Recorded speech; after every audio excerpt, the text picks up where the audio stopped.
$7 of gas because I have no money.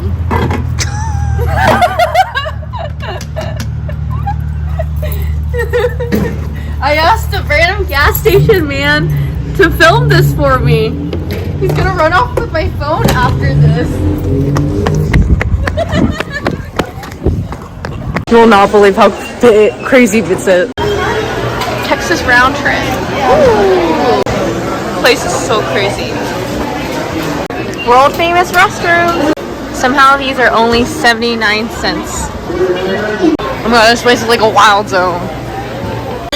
Sure. Oh my gosh. In solutions, I try to solve the problem for Ethereum, but at the same time, I cannot believe I'm dressed like this. It's so cold in Dallas. But I'm dressed like this. But yeah, I surprised my friend to go to Nobu.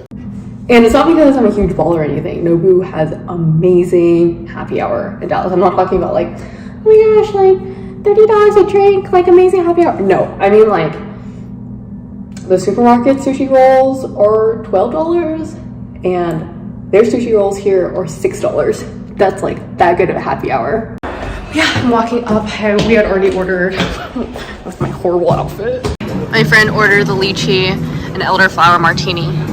I recommend getting water only. I'm very excited. This is capping off the end of my friend's visit. The decor is really, really nice here.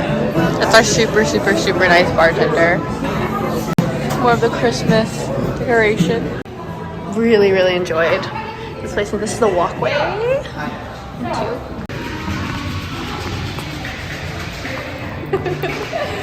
That's the view. I'm now at Jack in the Box doing a late night run because my friend got hungry. The podcast that I listened to on the really long drive to Dallas from Austin is another Coinbase podcast that I highly recommend everyone check out. This specific one was about multichain world, and the premise of it is like, hey, if you're new to crypto, you go onto Coinbase and you're like, there's like 50 other cryptos besides Ethereum, Bitcoin. What are they? Should I be buying them? Why do they exist? The hosts do a really, really good job talking about something called layer 1s and layer 2s. Layer 1s, the technical definition is that they have their own sort of agreement on how that blockchain works, something called a consensus mechanism. And this determines like security of it, how it functions, how people vote in it, how decentralized it is, how fast it can scale, things like that. L2s are nicknamed roll-ups or something like that, and they're kind of like additional technology and functionality on top of L1s so that you can do way more things because L1s get like really expensive and congested. I actually talk a lot about congestion and like issues, all the different L1s that I cover, like Polkadot, Ethereum, Avalanche, Cosmos, like what are the problems L1s face, because they are all L1s, and how are they each individually tackling those issues and basically what they choose to prioritize. So take a peek at at least one of those videos and you'll probably get to understand a little bit more about like L1s and L2s before like actually reading technical definitions, because if you dive straight into it, you'll be like, what the fuck is this?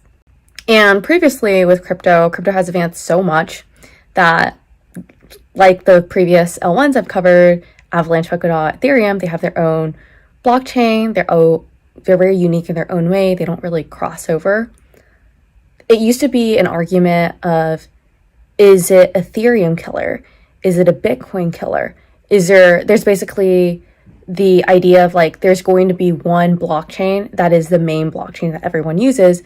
But now, at least in like the end of 21, it's very clear that we're going to exist in a world that is multi-chain, meaning that there's a bunch of different, very successful crypto ecosystems and like crypto blockchains that run and have their own special community, even if they have like the duplicate functionality.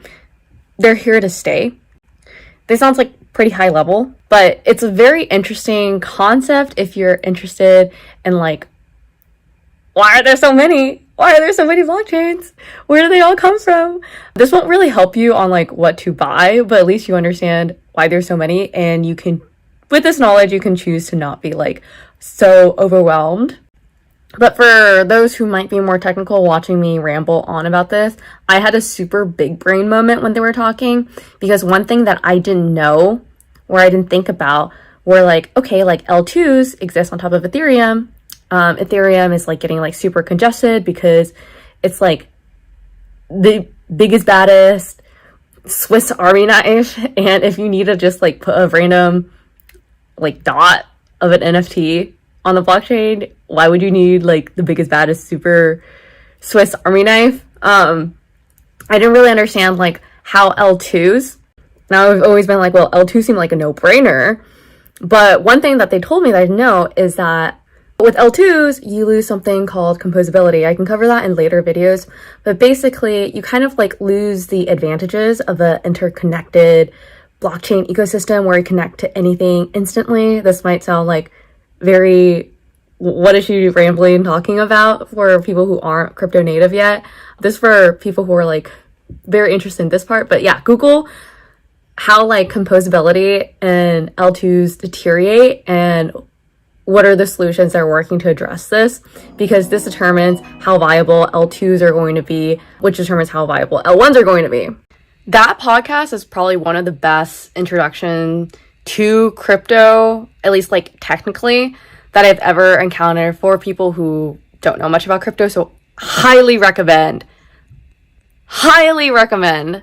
that everyone take a listen. I'm going to link in the description. And I had a really good time at Nobu. The food was good. It wasn't like exceptional. It was good. But I had a really good time because it was my first time going to Nobu. Anyways, I'll see you guys in my next video. Thanks for watching.